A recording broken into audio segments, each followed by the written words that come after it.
महाघोष यात्रा में आए हुए सभी श्रद्धालु भक्तगण को नीलचक्र कमेटी तरफ से सादर आमंत्रण। आगामी उल्टा रथ यात्रा तक फतेहपुर श्री मंदिर कमेटी नीलचक्र तरफ से सांस्कृतिक मंच में प्रत्येक दिन दिल्ली सांस्कृतिक कार्यक्रम रखा गया है।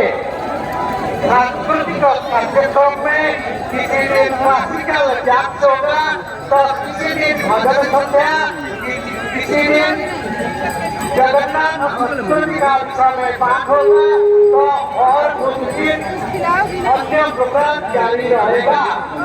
सबको सूचना दिया जाएगा।